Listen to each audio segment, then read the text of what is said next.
Facebook, and Instagram. So welcome to Sundays with Savvy. And today, one specific reason why I'm a little late is I really wanted to, I was going to talk about one thing, and then I ended up switching it last minute because I felt like something else was more necessary. I was going to talk to you guys about the difference between marketing and um, public relations, but I felt like it's more important for you guys to understand where to actually hold on one second. It's more important for you guys to actually understand the types of businesses you can start, right? So because you can be marketing, but what if you don't have a business and you're thinking about a business? What kind of business could you start? So that's why I decided to switch my gears, and switching my gears kind of made me a little, it made me run a little behind. So let me show you guys what I mean.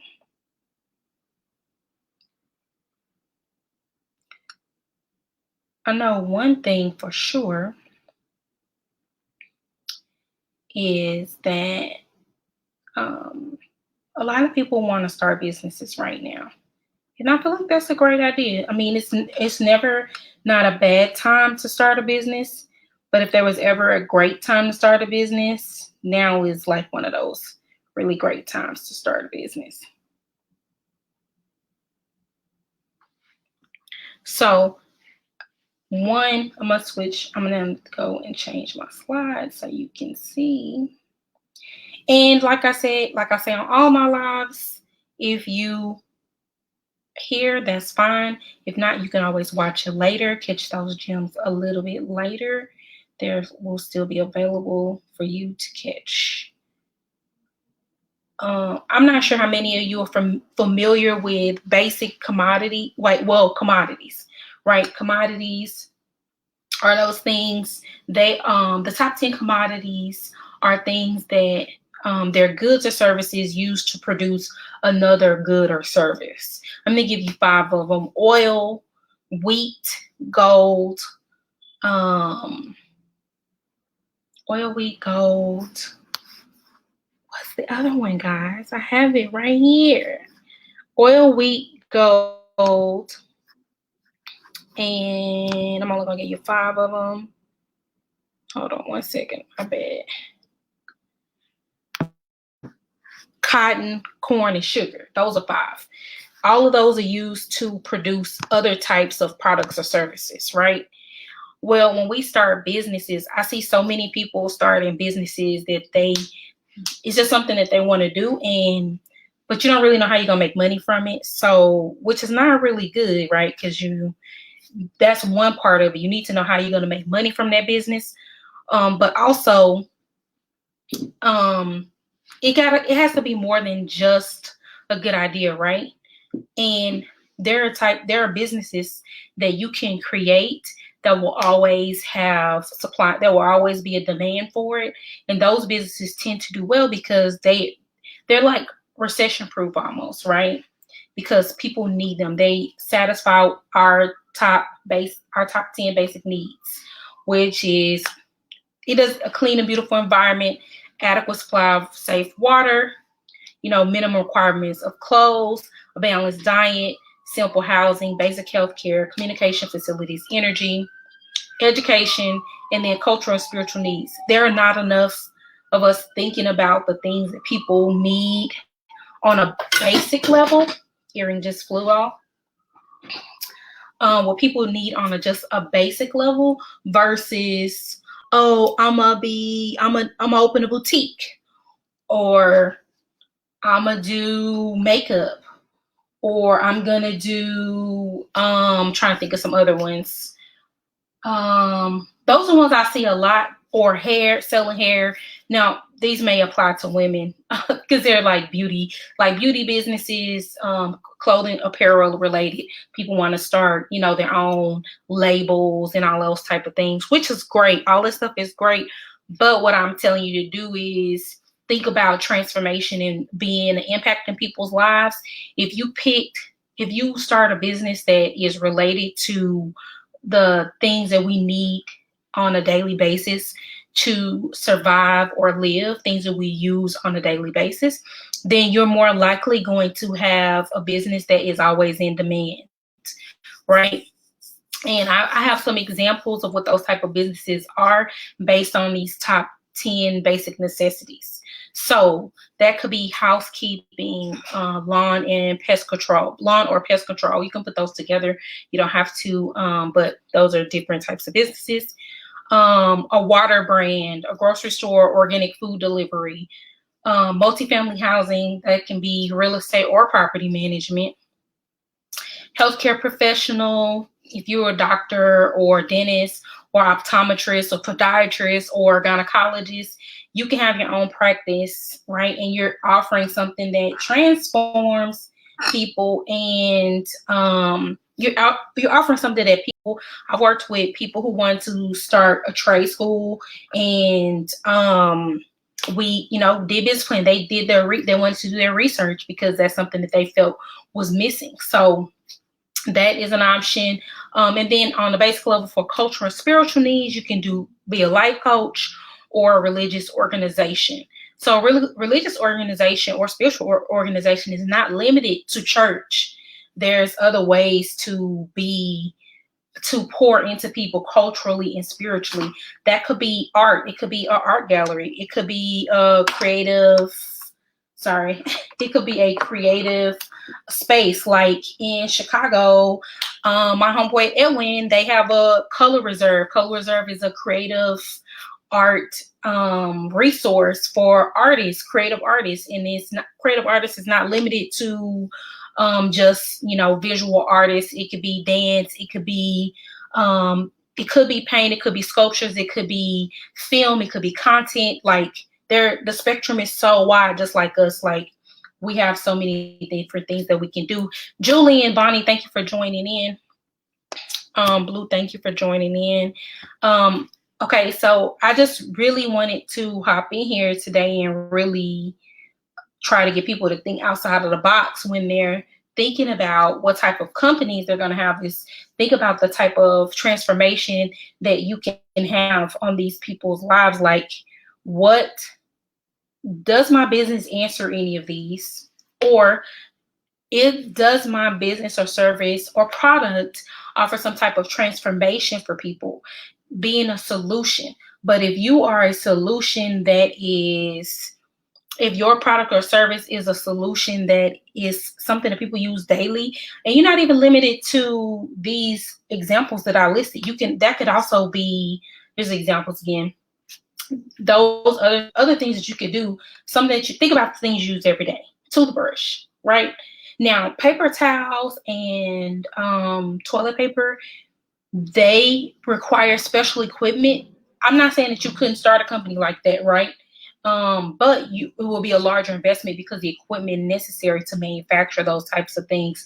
But you could manufacture toothpaste, or you could manufacture organic toothpaste, right? It doesn't have to be all of it. It could be part of it, right? So other things that we use daily are pots and pans. You know what I'm saying? There's so many different things that we use on a daily basis, and people aren't thinking about, when they're thinking about starting a business, they aren't thinking about these other options, right? Eye care. I know it's a company called Swave. I don't know if he pronounces it like that, but they have eyewear, but it's not about just sunglasses. It's about actual vision, so you can get prescriptions, and it's Black owned. So he was thinking about having vision, and so he created not just sunglasses. Sunglasses are part of it, right? But he focused on having prescription glasses. So that is added benefit, and that's something that we need. People who can't see, like me, like I can't really read comments right now because I wear glasses. But I also have contact glasses. Contact glasses, there's no such thing. Contacts, that's what I meant to say. I have contacts. Thanks, Nidra. So I just wanted to, guys, think outside of the box. Like, you are not limited to create the same type of business that everybody else is creating. And also, I'm not telling you not to do those things, right? I'm not trying to discourage you from doing those things. But what I'm telling you to do is that is not the limit. And that if you think outside of the box, your company may have more longevity, right? Can you leave your family clothing company? Just a boutique online. Can you leave it to your family? Can you leave your company? Can you leave your hair company to your family, to your kids? Will it still be around? See, that's what I'm saying. Like, even if, let's say you have one of those businesses, which is, I'm not downplaying those types of business, because a business is a business, which is great. What I want you to think about is, what is the next step for that? What's my exit strategy for that? Do I have an exit strategy for that? And if so, maybe that is, I'm going to pull out of this at a certain time after I've made a certain amount of money and put it into a different type of business that can run, without me, right? Something that you can scale. I only want you to think about is scalability, and if the company or product or service that you're going to start is scalable. Do you want a business that's scalable? If you're thinking about longevity, then my thinking is that you would want to think about something that is scalable. Hi, thank you for joining me. It's something that you want to be able to scale and, pass on to your family, right? Other companies that were not on the list, but I'm thinking of things that are necessary. Human resources are always necessary. If you have a company, like if you have services. Another one is if you offer how to build processes and systems or supply chain management. Those are things that people are not super familiar with right off the bat when they're starting a business, unless they've already been working in that particular industry. Part of supply chain management is logistics, which is like trucking companies, right? So that's part of the supply chain management chain, right? And that is a business that you can work with the government. And it is something that, depending on the way you build it, right, you can pass it on to a family, because you can pass it on to, keep it in your family basically after you're long gone. So with all of these, I want you to think about transformation and whether or not that you can scale these businesses. What's the longevity of them? And if it doesn't have a longevity, then think about your exit strategy. How am I going to transition out of this? Am I going to sell the company? Am I going to start something else? What do I want to do? So that was my thing today. Like again, I was really going to talk about the difference between marketing and publicity, or public relations, really, because they're really different. But they work together. But I will talk about it next time. And also, if you have any questions about that, please let me know next time, or let me know in the comments today, and then I will answer them about marketing versus PR. That's what I'm going to talk about next Sunday: marketing versus PR. And before I hop out of here, because I want to watch Lovecraft Country. Yes, I'm watching it. Before I hop out of here and watch Lovecraft Country, I wanted to let you guys know again about my easy content creation course. It's a really quick and to the point course. It's really short. It's very affordable. It's not like my big accelerator program, right?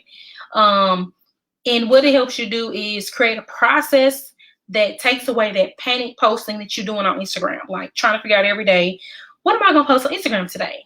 And then you pick a picture. Took you 30 minutes to pick a picture out of those 5,000 pictures in your phone.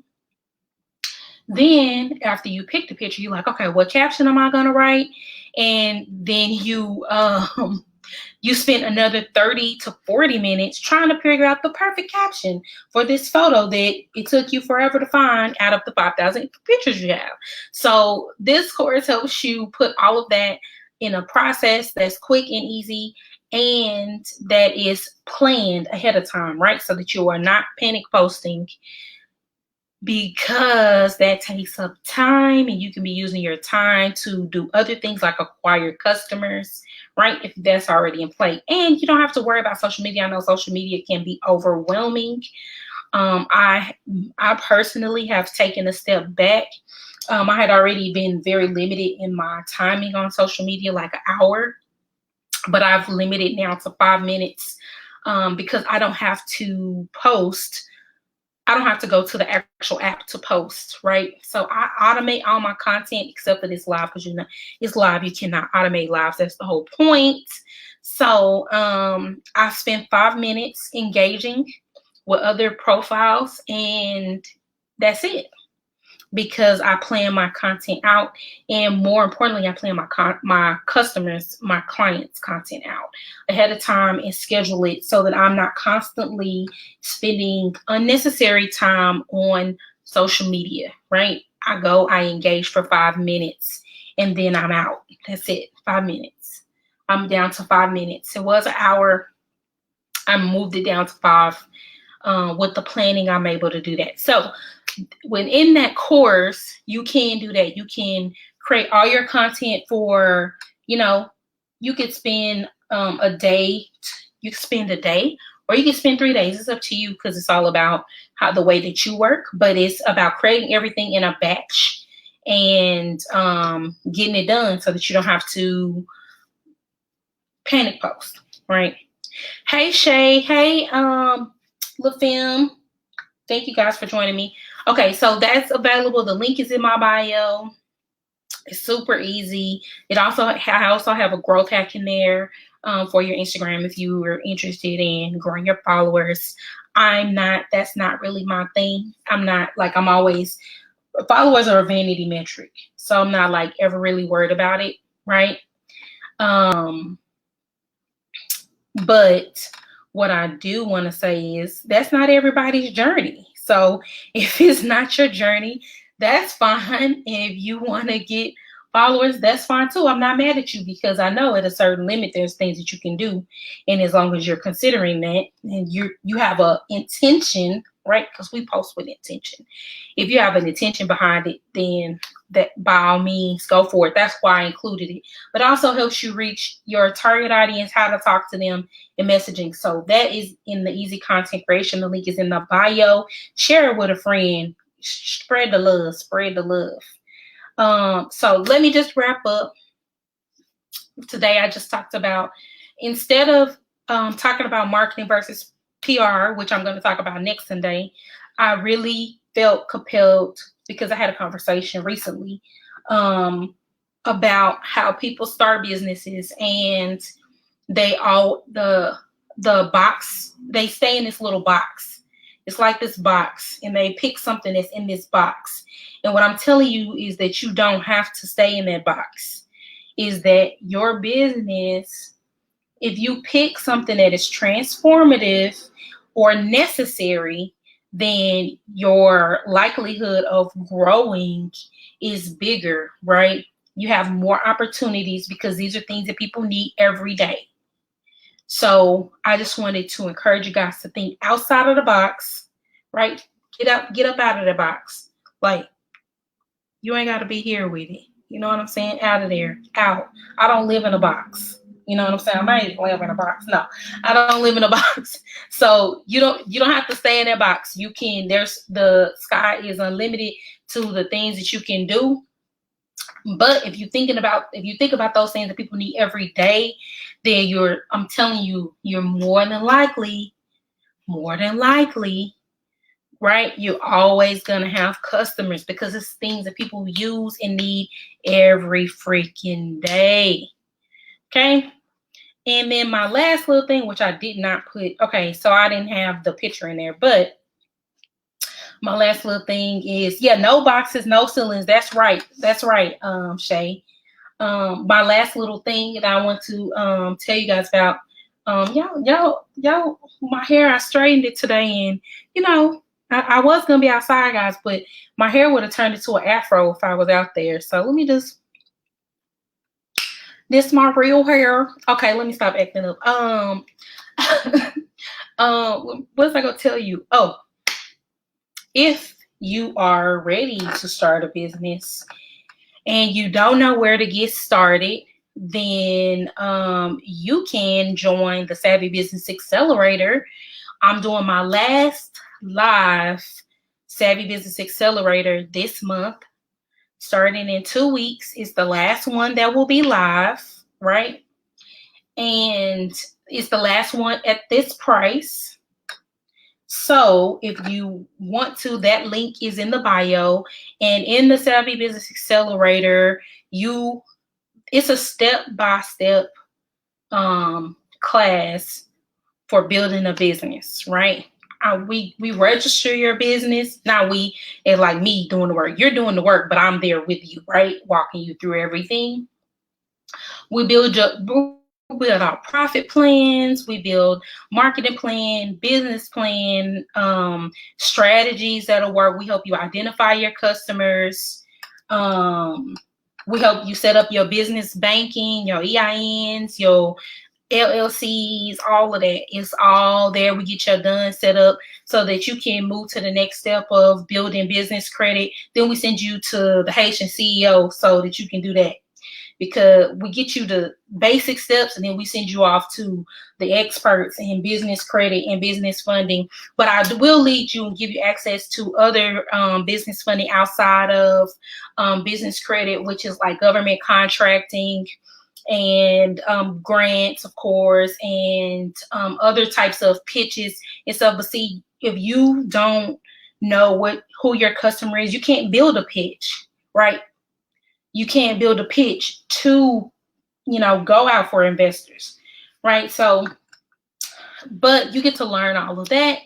And you walk away with, like, when you're done with this course, your business is operating already, right? It's operating. It's not about to begin. It's operating when you finish the course. So you making money. You know what I'm saying?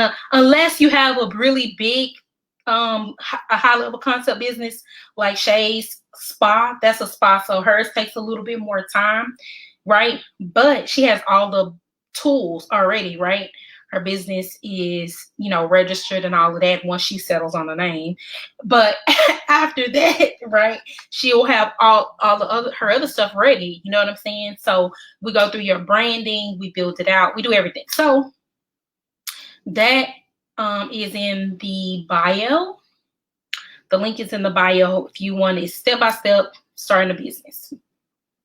So again, if you have any questions for next Sunday about marketing versus PR, please drop them in the comments, and then I will make sure that I answer them next Sunday. Next Sunday with Savvy's. All right. So I'm about to peace out so I can watch Lovecraft Country, and thank you guys for joining me. And I hope that was something you can use. Please share with the people, because of what I'm just finding is that people just don't know what they don't know. And if no one shared it with them, then, then how are they supposed to know? And in other news, if y'all are wondering what my shirt says, it says that I'm actually really smart. And that is facts. All right, guys. Talk to you next Sunday on Sundays with Savvy. Peace.